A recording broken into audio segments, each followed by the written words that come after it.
Welcome to the Creative Land Podcast Network. Join us as we share our favorite RPGs, one-shot games, tabletop games, reviews of items, and convention panels, and other exciting things that we run into from time to time. Sit back and enjoy the show.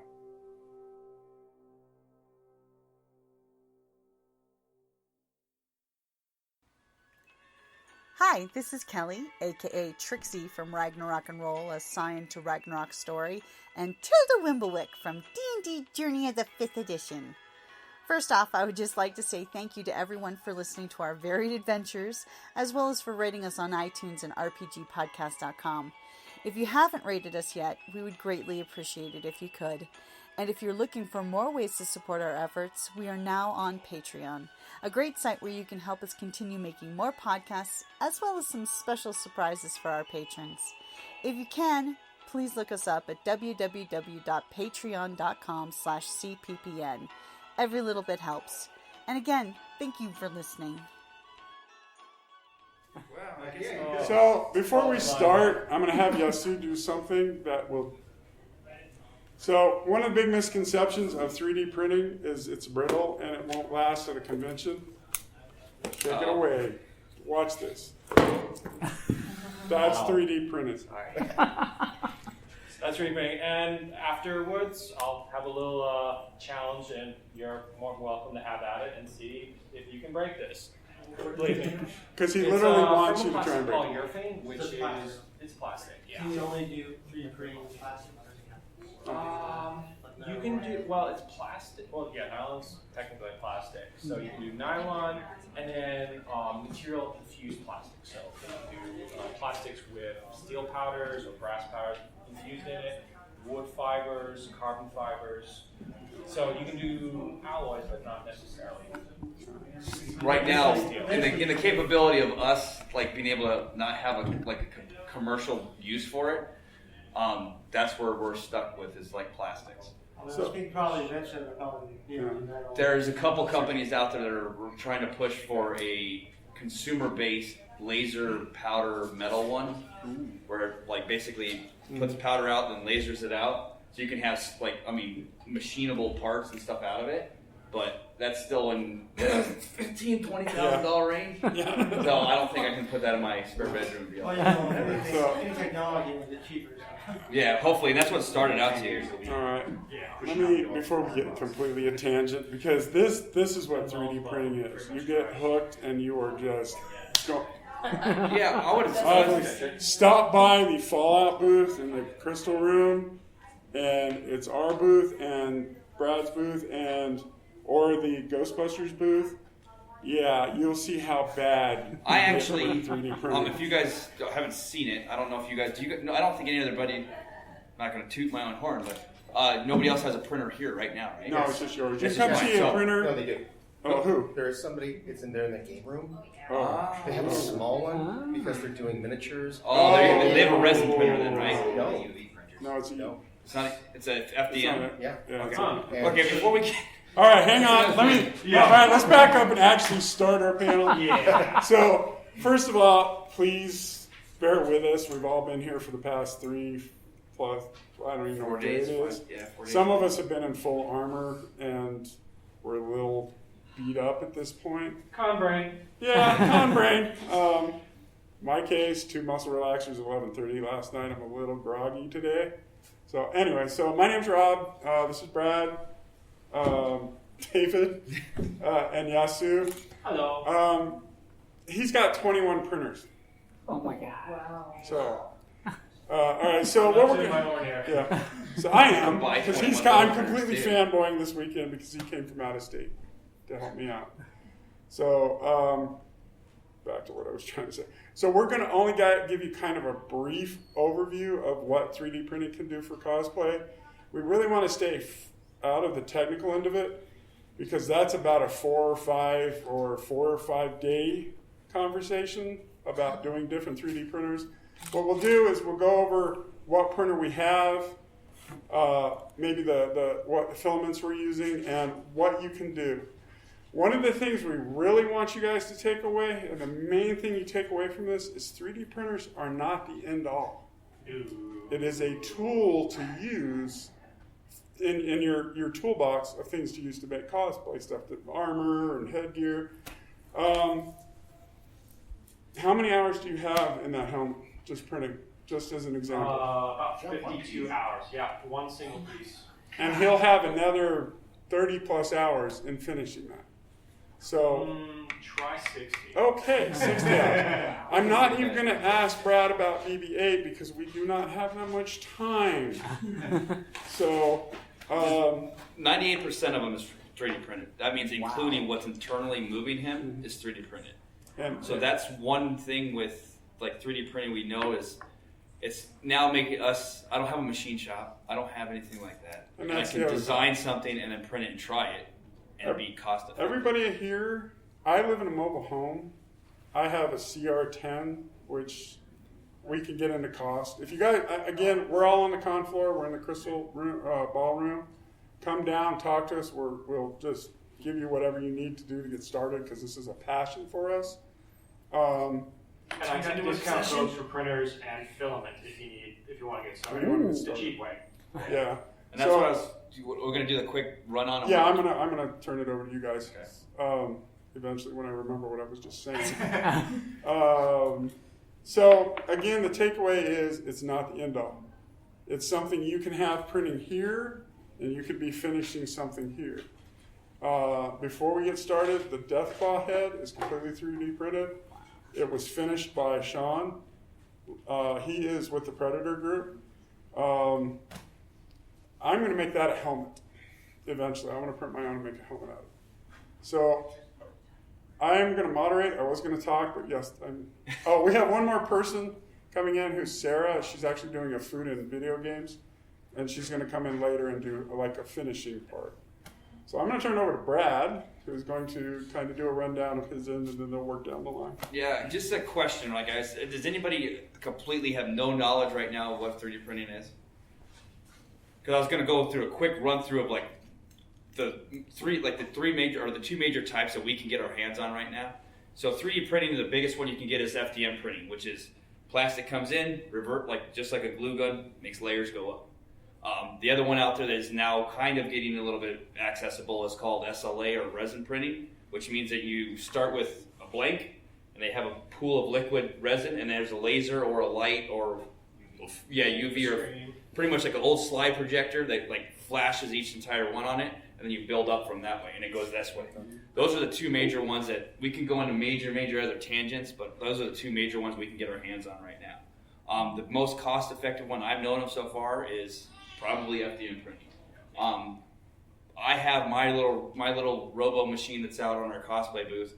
It's granted not a very good big build platform, but that little guy printed this whole entire robot.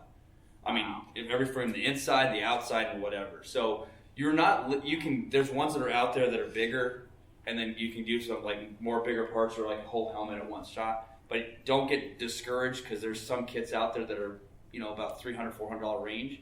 You put it together, you can still build bigger prop parts out of it. Don't feel like you have to get the biggest one to make the biggest prop. I have a couple stuff that sits this tall or like this that sits that tall, and there's no way that Robert printed that in one shot. It's okay. So sorry, or Robert. So if you have the capability of doing it, it's just going to be taking the time of finishing it and sanding it, and it's not going to come out perfectly right out the door. Mm-hmm. So I mean, if you guys want to keep going, I mean that's where I'm at. This is guy. Unfortunately, the last year and a half has taken me this most of the thing, and that's printing them out, then sanding them, then sanding again. How many hours do you have in that? Just complete start. Do you want like the design part, or just printing to finishing? Printing to finishing each half section of these triangles. If I cut them right smack in half, those are 12-hour prints. So you go basically 24 hours per triangle, and then circles and stuff like that go up that way. And then to finish it, yeah. Finish it's sanding at 2:00 in the morning in your garage, going, why am I still up sanding plastic? But I don't want coffee. Yeah. And why does everything smell like plastic?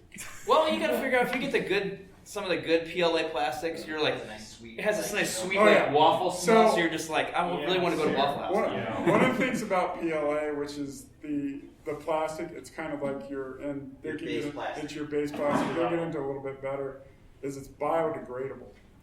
And it's what, corn? Biodegradable with a few caveats. It has to be buried in the ground at a certain temperature, and basically soil bacteria. So basically needs to be mulched.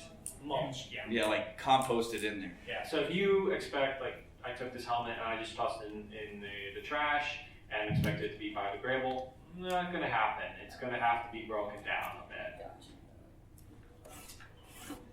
David, do you want to?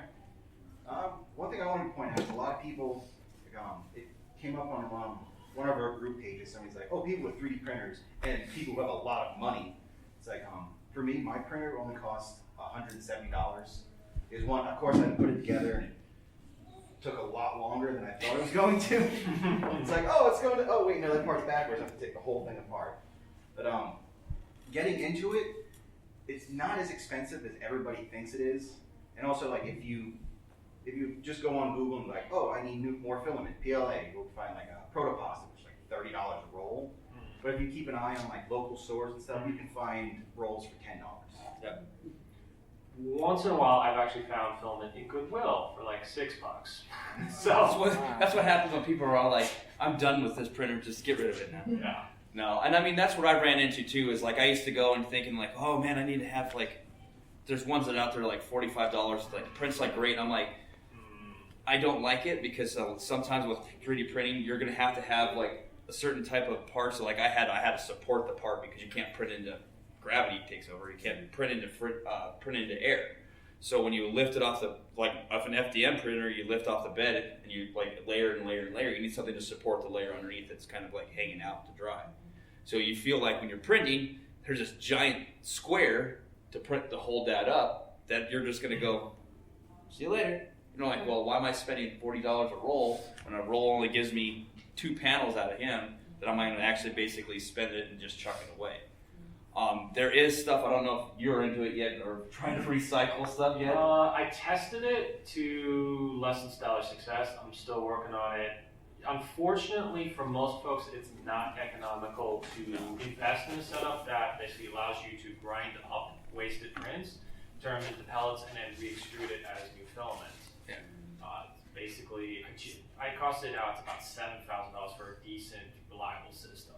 And but my no waste thing, I still have a box full of them. I'm paying, I think I'm getting it now at like $14 a roll. Yeah. Normally I would get it at $17. But when the people you buy it from are going, here's a discount code. I'm like, okay. I can get this out of one roll, what is it, 1K, was it 2.2 pounds? 2.2 pounds. 2 pounds. I could probably get about 10 of these out of one roll. Yeah. Wow. And that's with and that's not to get technical, but that's like a 30% infill. This is hollow. There's like a structure in there, and you could do it however strong you want. And again, that's a lot of the technical stuff that we can kind of get into with you more on a personal level. So otherwise, we'd be here for days. Yeah. To kind of break down the myth that a printer is expensive or printing is expensive, I'm just going to bring up this helmet here. Anyone want to take a guess at how much this costs to print? $30? No, 10. 50? Way down. 50? 17. Wow. $17. $17 to print a helmet that you'd probably find on Etsy for $175 or $80. And that's Explain to what. One of the things, like a lot of people have come to me like, can you make this for me? Can you print that? I'm like, okay, here. You go get this $200 printer.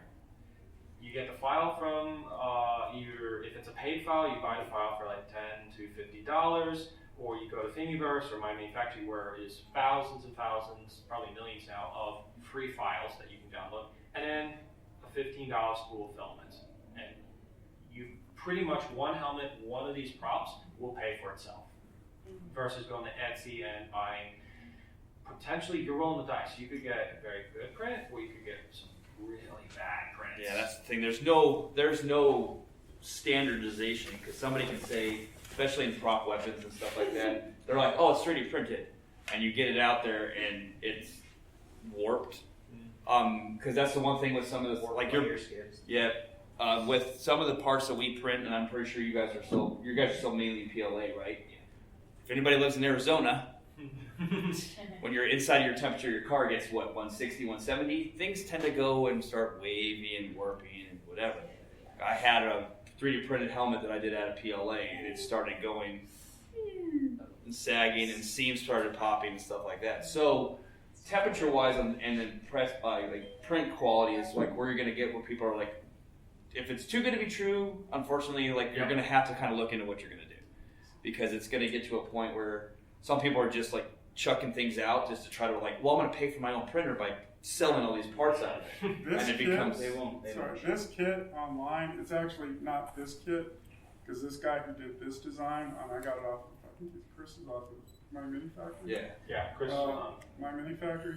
There's one like this. The guy is selling just the file for about $40, or the kit for like $150. I have about $15 of this.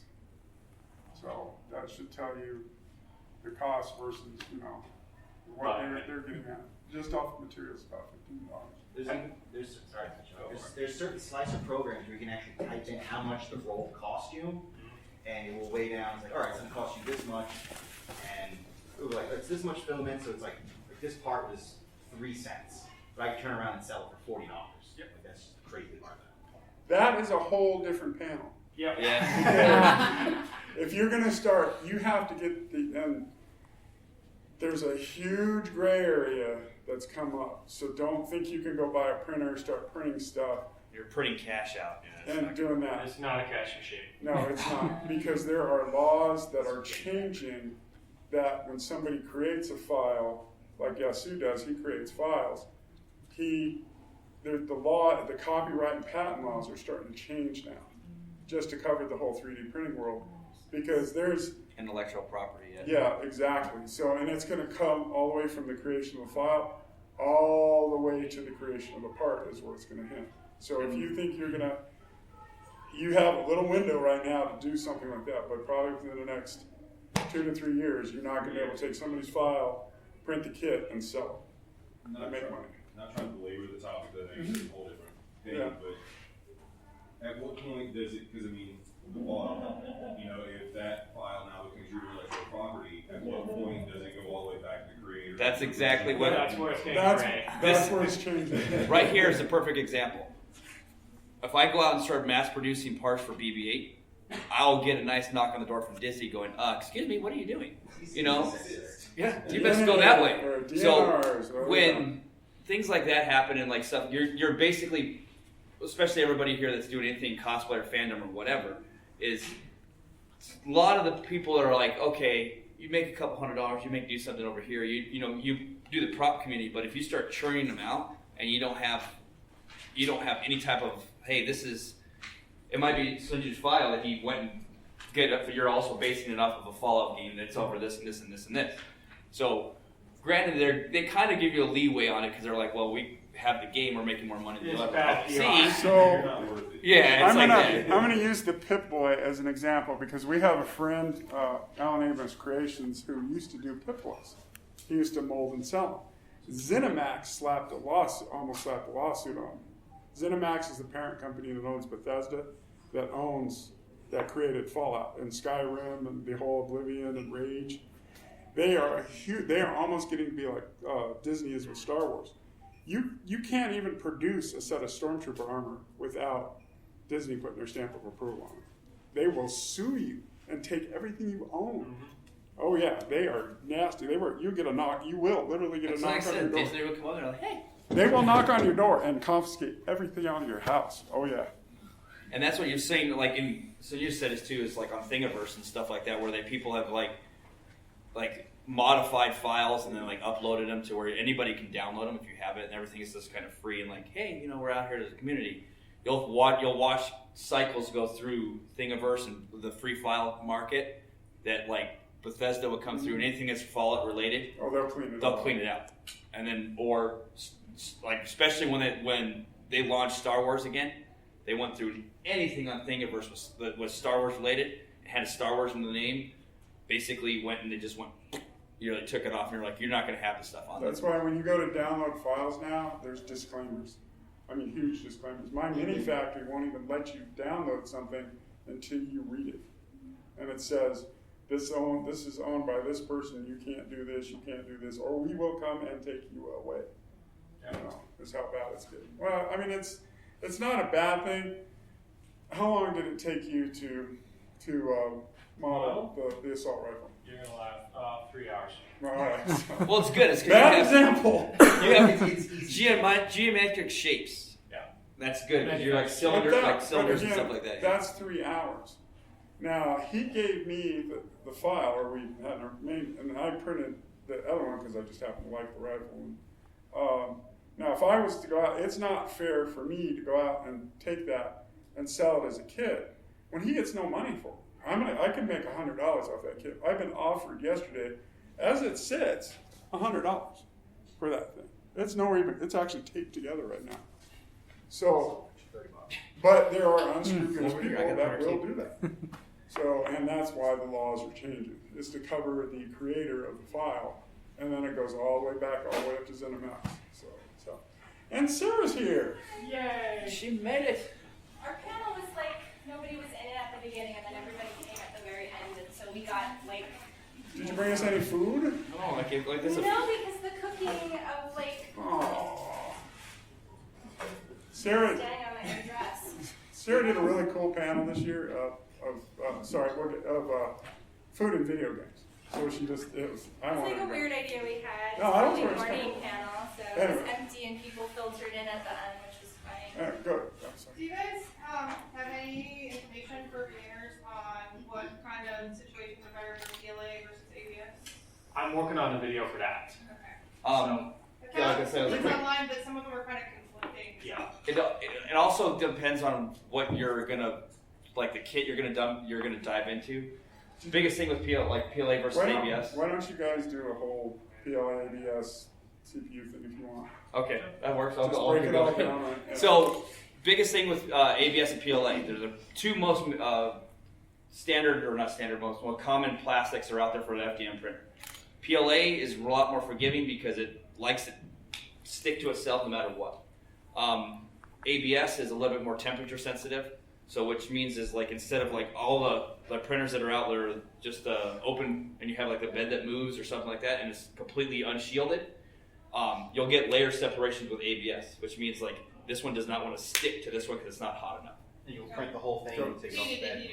So jumping onto what he said, basically what happens with ABS is it has a much higher shrinkage rate. So if it cools too fast, the plastic actually physically shrinks by micrometers, but it's enough that you're going to have these huge delaminations and pulling off the plate. With ABS, you have to have a vented area. Yes. It's like ABS is not nice plastic. It's PLA is a corn-based plastic, while like ABS. Petroleum. Yeah, petroleum. It's also like the S in ABS is styrene, and anybody's burnt anything styrene knows Nice how black bad smoke. that is. So that's why you see, like in the stores, I like to nickname them cube printers, where it's all encased. You can do ABS in those, but you still need to have some way to vent off of that. So what are the types of ABS ever be? Well, what would you use ABS for? Right, ABS is a lot more like if I put something outside, ABS will hold up to it, like so it won't become brittle or not say brittle, but like deform or whatever. Yeah, and then also with ABS is also, and that's the pros and cons with it. Stuff with like prop building, I can use acetone from Home Depot, paint it on like liquid, stick the two pieces of plastic together, and let go. In 30 seconds, you probably have a welded joint. It's not like an epoxy joint. And so that's like it's the same plastic they use in drain pipes. So they just do it and slip it and lock it. Stormtrooper armors are usually, most of those are ABS plastic, yeah. vacuum formed ABS plastic. Yeah, and what they do is they take a buck, it's called, and then they'll vacuum form it and it'll bring the plastic over. So it's a lot easier to mold stuff, or not mold stuff, but stick stuff together to There ABS. are better alternatives. The ABS now is what's coming out, is what's happening. The PETGs and stuff like that. Yeah, why don't you guys go over PETG next, which is kind of the next step in that's a whole nother panel. Yeah. Well, like what PETG is basically closest thing is what a soda pop bottle, right? Yep, it's basically your plastic bottles. So your thermo ones where they start with a pellet this big with PETG, and then like they blow it up like a balloon to make your soda bottle. So that's the molecule kind of thing. So it's a lot more sturdy on certain things. It's a lot more easier to not delaminate and stuff like that, or come apart if you don't have a completed heated bed or a completed heated build chamber. I So can get ads online for this kit to grind up soda bottles and extrude it into So that's- filament. Have you tried that? We've tried stuff like that. The thing with that is too, and I was just telling you about it, was I have probably 2 big huge bins, and I have this grand idea that I'm going to recycle everything.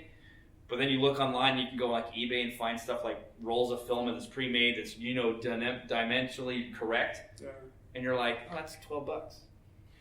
Crap! It's a lot easier to do that than to do anything else. Not to mention the other issue is, especially with plastic bottles, is you have to have them clean. Any contaminants, any organic matter, soda remains, is just going to gum up the filament that you create and ultimately break your printer.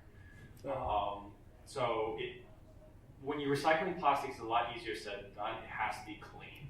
So our effort that goes into it. Right now, the economics doesn't support it. I'm really hoping in the future when there are cheaper and better solutions, maybe. And you have different, it goes on the line with the different grades of plastic. Like Pepsi and the Pepsi company or whoever, the bottling companies, actually use different plastics in their bottles. So if you mix those two, you're going to create all kinds of issues when you go to grind them off. We try, but... Yeah. I have a question. So, can you 3D print, let's say, nanotubes? Like 3D? Not anything that's not medical that far. Like yours. I will say it's being worked on, and that's all I can say. Is there's a 3D printer that is being developed right now for organs, to create organs. Well, we're not like. And they're this. Like carbon nanotubes, I imagine you're. Yeah, like. Right. Polycarbonate too. Yes. Right now, there are very laboratory prototypes working on it, but there's nothing consumer level. And second thing, when you're dealing with nanoparticles, you got to have a very well ventilated environment because you do not want to break that in. And polycarbonate, I guess, is kind of similar to that. Yep, there are printers and setups that can do polycarbonate, but it's very high temperature, and you actually need not only just a heated build plate, but you need a heated build chamber. So the printers are capable of doing that. You're looking upwards of $10,000. Yeah. And I guess that's stronger, I guess. Yeah, much stronger. I worked with a polycarbonate printer, and I think they're both polycarbonate and nanotubes are actually stronger than steel, aren't they? In certain applications, yes. Other applications. What they're talking about is for the home user, which we are. Yeah. That's technology that's literally 5 years away. So they'll be doing this kind of stuff with, and it's a lot more like it's the strength and bonding and stuff. So you will probably see this stuff in home use probably within 5 years. So because it's the issues they're having right now is the temperature, keeping your temperatures regulated, and the actual getting the material from here to here. Because they have to go to different, essentially petri dishes and picking up. So getting it from here to here and keeping it regulated is the issue they're having right now. I know they actually they built products with carbon nanotubes, but it's really expensive though. Yeah, that's what we're getting into now. Does anybody have questions? I mean, we keep getting tangented off. This is we're trying to get back to props and what we can take care of. This is what happens with 3D printing is you start here. You can do that. 4 days later, you're still talking about. I just wanted to know how to print that piece right there to fit here. And it's, What's your best method for priming your plastic? Okay. So what we're going to do, that's thank you for the segue, is we're going to start getting into finishing now, which, Sarah? That's why they let me be on this camera with my little selection of weird stuff up here. Because Robert's always talking about I have to sand my 3D printer. So my first 3D print was this one. This is Hawkmoon from the video game Destiny, and I wanted a 3D print because I didn't want to have to try and do this feather etching on. Like, this was the most important part to me, was to have the feather etching. It's all, I'm a girl, it's cosmetic for me. So when I started, like, for the first thing that happened was my husband's colleague was like, oh yeah, I have a 3D printer, I'll do that. But then he stopped after I got like 6 pieces. And this print, this was scaled to 75%, which is pretty much the perfect size for me, but I can't imagine how big it would be if it was 100%. But he stopped after 6 pieces, and this has like 12 or more pieces. Is that the one that moves too? Yes, it does. Oh, okay. I'm not going to move it though because it's a little sticky. I didn't care about the movement, but yes, it does actually have like a hinged movement in it, and it was supposed to have little pieces that you could pop in to like hold it together, but we just ended up gluing it because these are pieces that he printed for me, and I had them left over, so I was able to sort of create like a layering display out of them. I start off by filling it with Bondo putty. This was my husband's idea, and this is easier to sand. You can like cake it on, scrape it off, and you can do a couple layers of it, and it fills all those little tiny lines, because I know people will just paint them, but if you look at this closely, you can see all the ugly lines with in it. PLA, a good thing that I learned, and granted, I've only been doing this since February, and I've learned that PLA you add to and take. Don't try sandpaper because it's so hard. Yeah. Like you'll actually wear the sandpaper down before you wear PLA down. Yeah. Caveat to that, one thing I've discovered is if you take a fine metal rasp that you usually use for like metal work, that will actually grind down PLA quickly. But be careful. But you'll grind it down Yeah, you'll go much through material. So you guys, it's a fine hand. That's primer, and you can, like, it's sandable, of course, too. But it After we get done, we'll get everybody up here. You guys can take a little bit closer look. Well, and these are half layers like these, so you have to glue one layer, one side to the other side, so then you get a seam. So the Bondo also helps fill the seams, so you don't see seams. Like if you look really closely, you can see where there's a seam right here. But it really hides the seams really well on when you're putting 2 pieces together. I got kind of lucky because I had another guy print this one for me. He got me all the pieces. He was able to do the barrel piece that these 2 pieces create as one piece. He figured out with the pattern how to put them together and get it to me in one piece, so that was even less gluing that I had to do, but it fell off the table and it caught in this little thing. But something else that happened is I got some flexible filament pieces, and I was like, so do you have any finishing tips? And he goes, hey, just paint them with acrylic. And I'm like, so, no. pull that up higher. That's flexible filament. That's printed off of a printer. So you can't put the Bondo putty in this No, because it'll crack like off. clay almost. So what I use, hang on, I took a picture of it so I could be like very accurate. I used Alex Plus acrylic latex plus silicone, and it's paintable. It has to be if you're gonna paint it. And I bought the brown. Like my husband's like, why'd you buy brown? I was like, I just grabbed the one that said paintable and acrylic and silicone. Like I wasn't looking at I'm gonna paint it anyway. I don't care what color it is. So, and then it's painted with acrylic paint, and it's flexible. I mean, you have to be careful because you can't sand the cloak, but like I also have extras. These were the wrong size, so these are the ones that are gonna go on a costume later. So you can see what they look like when they're not filled. But it was like, these were experimental. I was like, that's cool. I have pieces to experiment with so I don't ruin them. So it does, it's flexible. If you get little peaks, you can cut it off with like a razor blade if you don't want, because that happens. And you just smooth it with your finger, have a dish of water handy to help smooth it. And that's one of the cool things about the printer is you can make multiple copies. Like I started out with fiberglass and resin. That is the most unforgiving materials ever, because if you mess up, you're done. You're starting from day one. Foam is a little bit more, but with what she said, what she's showing us, what Sarah's showing us, is you get that fine detail that you're looking for out of multiple copies, and it's all consistent. So if you mess one up, it's called battle damage in our world, but you got another one. You just pull it out and off you go. Well, and the other reason sanding is so nice if I was to start, or filling is nicer than sanding, is if I was to start sanding this, it probably would break. This was a very delicate, and when I got it, silver can I found now. I didn't seal it. I didn't even finish it. This piece, this side here was just so rough, and I did sand it a little bit, but I had to fill it. Like, I would have had to fill it. There's no way I could have sanded it smooth, and it's less like work on your arm. And here's the perfect point of what we said at the beginning of this panel. The biggest thing we want you to take out of this is 3D printing is just a tool. It's not magic. It doesn't finish. You have hours and hours of finishing work you still have to do. But it's who called it? You called it a force multiplier. Yep. That's what it is. Because basically, every printer you have is like a shop assistant that you tell it, all right, I want you to print a belt part, I want you to print a weapon prop, I want you to print a helmet. If I was doing this all by myself with foam, it would take me I'd have to do each of those myself. No, I can do it all at the same time. It's just add a printer. So, and with Sarah, you can now understand why I have 21 printers.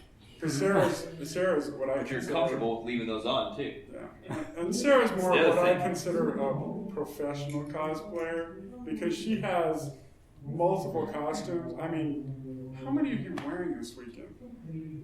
3. I mean, she's in 3 different costumes. And one of them was body paint? 3. Oh, okay, never mind. 2 of them are body paint.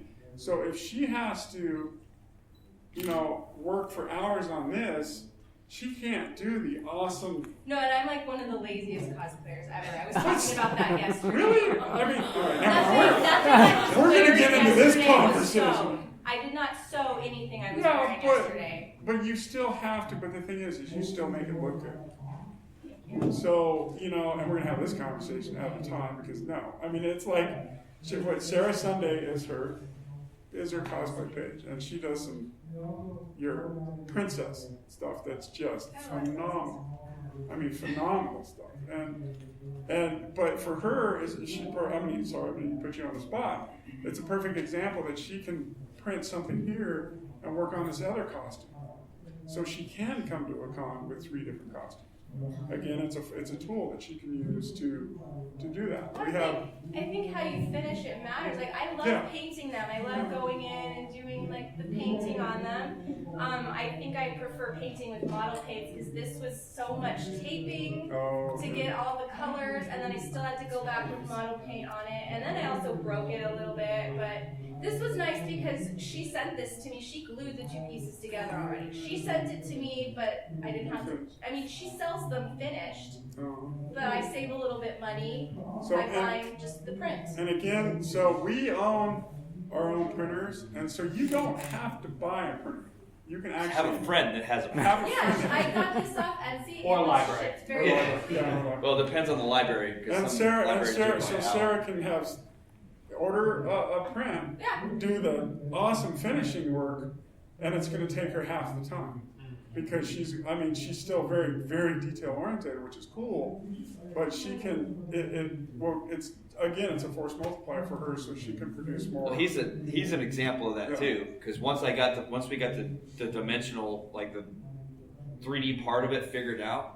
I can go and like, oh crap, I have a 9-to-5 job, and I can go and say, and if you're comfortable, because I have fire safety and everything else for my printer, and especially with what printer you get, but I don't have time to sit and baby 13 hours for half of these triangles. You can go and start, and you can either throw it up into the gods and say, do I have a part when I get home, or do I have spaghetti all over the floor? But it's the same thing.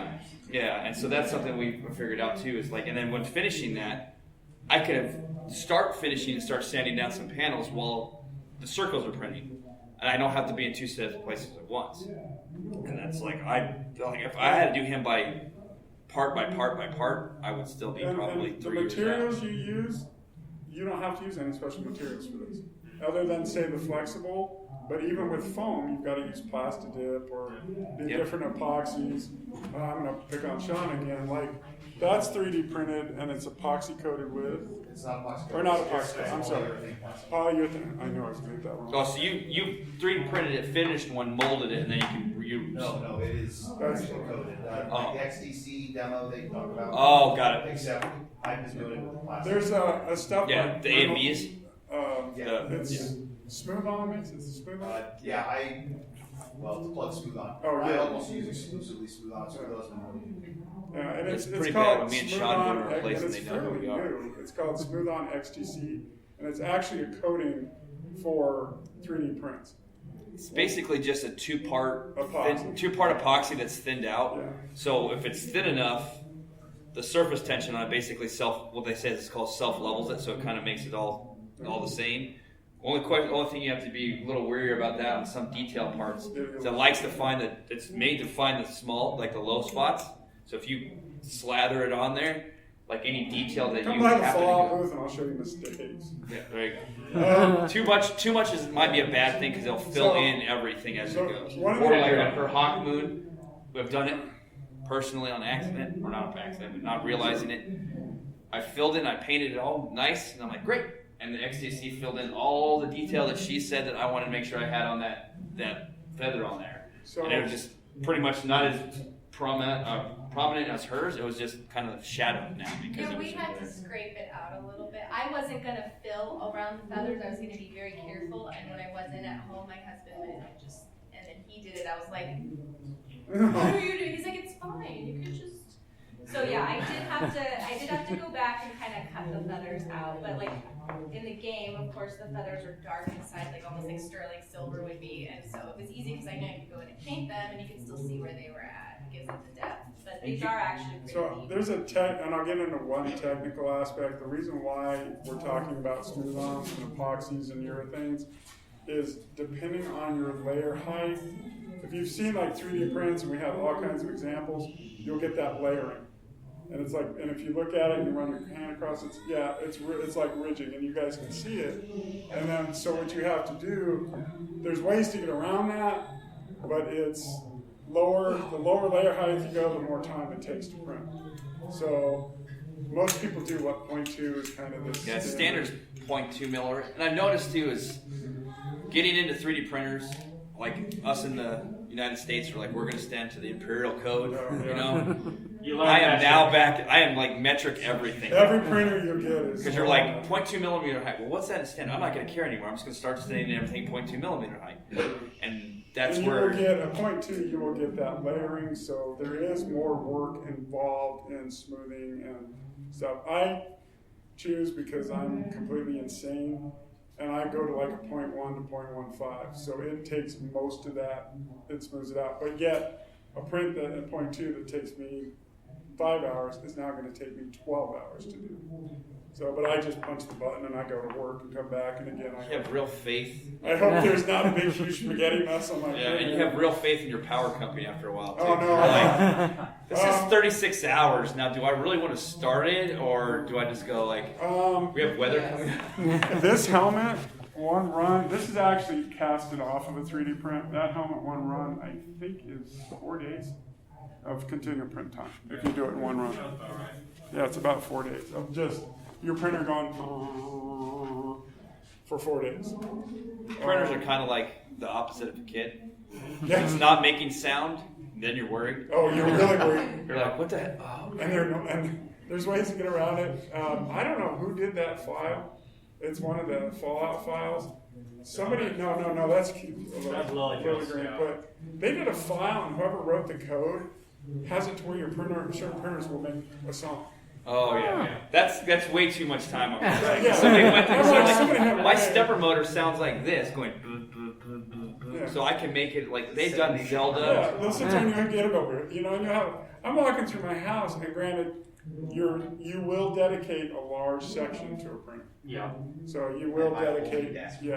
just because you have to have a stable surface, because they get to rock and roll when they get going. That's when Robert just said too. That's the thing with some of the kits too, and I think all of us have done it before. Is I went through and built my kit all the time and taken it nice and easy. Like, okay, this is what it's going to be, and depending on what kit you buy or if you buy a pre-built, go through and make sure things are tight. Oh yeah. Yes. Because that stuff like layers and skipping and stuff like that will start happening. You'll realize that our bolts are coming loose or something like that. Belt's not tight. If Yep, you and bump I had a the friend- table, you'll It's skip. notorious with the CR10. Yep. Hey, what's that? Pulls the film What's in. that? No, I have 3 friends that all happened to them. the gear that pulls the filament in was not tightened all the way, so it's like, all right, I'm not making anything, but it sounds like it's making something. Yeah. Oh, and that's a 3D printer. Once you hit that button, whether it has filament in it or there's a mess up, it will keep going. It will. Or even if there's something in the way. Yeah, it'll keep going, and it does some really cool things. And that's like what my friend had, and I know. So if you've built kits before, haven't you? And I had one I built. Now we're getting into the horror stories of 3D printers. Well, no, it's just you'll save yourself time and effort if you started out like a solid base. Because I had a friend that bought a printer kit. Is like a big printer kit, and I'm like, okay, take your time, put it together. You know, some of laser cutted wood or plastic or whatever. Make sure your bolts are tight. And I get a phone call back in an hour and a half. I built my printer. Like, are you kidding me? Oh no! That's like IKEA furniture. Yes. Full screws left over. That's exactly what happened. You have no screws. Wiring went the wrong way. Wiring was under gauge, so things started going nice little smoke things. So it's do your research, buyer beware. If it's normally too cheap, there's a reason why it's too cheap. You can buy the cheap printers, but you're going to end up prepared to add some extra effort into them. You're going to add a cost to You it. start printing Well, panels for it. laser cut wood part kits for like $300. A year and a half we spent back and forth with the manufacturer trying to get parts that weren't worked or weren't cut wrong. Eventually, a year and a half we're like, screw it, we don't care anymore. We don't even want it anymore. That's what happens, and that's where Shun Yus found filament at Goodwill, because you're like, I'm just whoop. I've had, in the past, since February, I've had 9 people offer me their printers, and 4 of them have been the wood ones. Sometimes I got a fire out back. That's about where it's going to go. You take the metal parts out of it, because I can scavenge the metal parts. And I would say just send all those parts my way. Yeah, we'll build our own. Just for a cost, which I really didn't want to get into, just a basic cost. I have, and I'm not going to lie, I have $500 in my printer. I have a CR10S. I probably made that cost back if I was to sell something in my first print. Wow. But I have also, I lost track. I mean, if you go down to the Fallout booth over there, and you look at that one thing, that's all since February. I probably printed 300 pieces off that printer since February. And stuff from like this to, I have a big old sniper rifle. Yasu has a complete head-to-toe T60 power armor that's completely printed that he wears. It's not here because this is his vacation, but he's doing that. Well, it's also on loan to a manufacturer of the filaments I worked with in Ohio, so it's on display.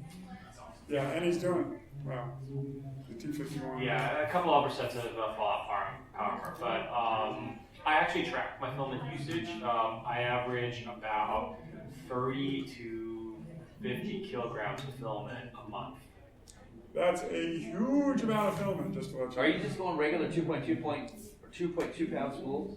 Well, I think I'm we go. now at the point where it's 20. I buy by the 20-pound spool. Where do you get it though? IC3D. Which is a huge amount of filament. And then I'm also lucky enough, certain projects I do get sponsored by companies, so they'll send me a case of filaments to, I pitch them, all right, I'm going to build Fallout power armor, I'm going to do something from Destiny, or I'm going to do something from Fallout. Go from there. Yeah. So like companies like Saint Smart, Monoprice have been incredibly kind to sponsor me on some of these. So that's kind of the good thing with 3D printer world too now. We're getting close. We have like 10 minutes to go. Again, we're on the con floor. We're in, all of us, including Sean. Sean's got this stuff, the Reynolds, and he does this. He can talk. Brad, all of us will be at that one room. Just come ask us. We can do maybe a little bit one-on-one, or you guys can come up and, you guys can come up. We got about, like I said, we're done at 11:50 or? Well, yeah, we're supposed to be done at 11:50. Anybody, quick question we can plow through. Yeah. Sort of, but what software do you suggest? Because right now I use iOS and Bear, which I do use for utilitarianism, but like software to design or to print. I've done everything in Fusion 360. Fusion 360. That's been a pretty solid one now. When I first started doing anything was Blender, and Blender is like animation, and it does not like solid things. So you can get 360 not very printable things. You just go to their site, and then if you don't make money. Yeah, if you don't make $50,000 off this program in a year, you can have it as an entrepreneur thing or a student. So it's free for 9%. Oh, Tinkercad, yeah. That's what I use, just to make like small adapters.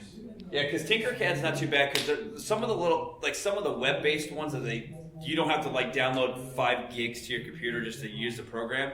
Like some of the web-based ones are pretty good. They're not bad. It's also good if you don't have a super high-end computer. Everything was open on there, so. And what they're talking about is the modeling program to make the part. Yeah. And then it goes from that program to what they call a slicer program, and then it goes from the slicer to Yeah, that's the slicer program will take your 3D object and then basically tell the toolie or the tool head where to go. It actually slices the part to each individual layer. You use what?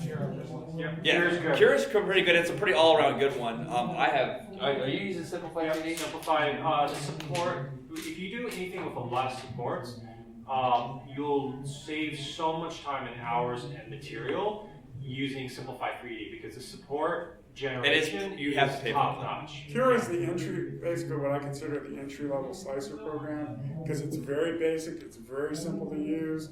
Everything is right there. All your specifications, how you want to set up your printer. I can use it. So, but when you want to start doing some more like technical things. Cura also has where if you want to start getting more into like certain temperatures at certain points, it does have that full option on the side. Yeah. Get your info. Simplify's pretty good too because on the side of like in the big model, you can actually change the infill of your model depending on where it is. Like if I have a joint, in a model where I'm going to put pins in, I want this thicker. Like I want it more robust around it, but I don't need 50% all the way up to this thing to make it like 5 pounds. I'll just, wherever I have a joint, I'll thicken it up like 20, 30 layers of where the joint is with infill, so it's got a more robust around where the part locks, and then come out later. So again, infill is kind of one of those technical things. Like, if you were to print something like that barrel for the assault rifle, that thing would weigh 50 pounds, and probably that's where the money would be because that was all plastic. So what infill is you literally print that tube hollow, but there's support material called infill, and it's like a grid section inside just to give it just to support the outer side. So it basically controls how dense a part is. So 100% infill is a completely solid piece of plastic. 0% infill is completely hollow. You just have the outer walls. Yeah, walls. All right, so we gotta get out of here. Yeah, just one comment with 3D printing is it's an exercise in patience. Oh yeah. If you're not patient before, you're either going to wash out and give up, or you're going to develop an immense amount of patience from actually printing it all the way to finishing. That's my best part comment. Patience, patience, patience. Thank you, everybody, and if you want more questions, just let me on the phone floor. Thank you. So like even inside this where like 3D printing helps out, like the drive system in them is all 3D printed like A-frame. Oh, so you printed that too? Nice. So he'll drive around and go like that.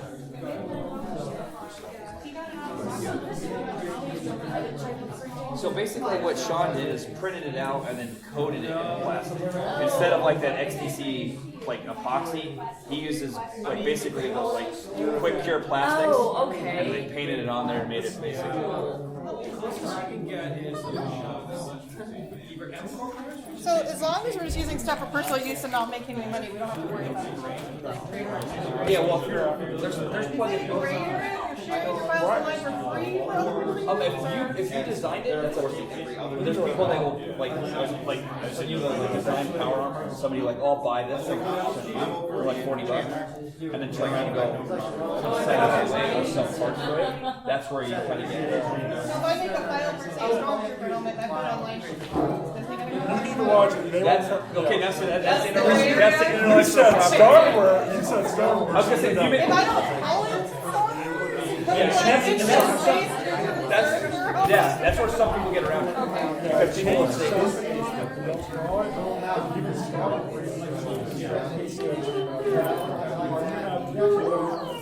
look at it across the room, it looks like a smaller helmet.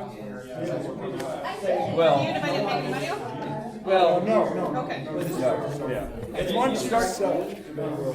start getting there when they start like mass producing or something like that. Or like when it's like, hey, 40 grand on this thing. So if I create a file and I upload it and somebody else downloads it and mass produces it, am I? See that's where comes after them, or? Yeah, and that's where the thing in the gray area is with the Creative Commons thing. Like you put all this time and effort in it, and now somebody's like, well, somebody's capitalizing on my file. Like they're printing it out and going saying it's their file. That's where it's all like, do I really want to get into that situation of finding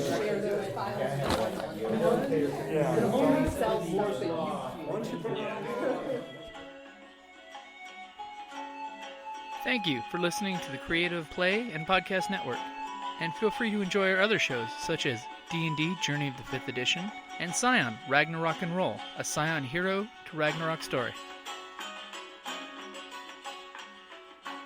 Thank you for listening.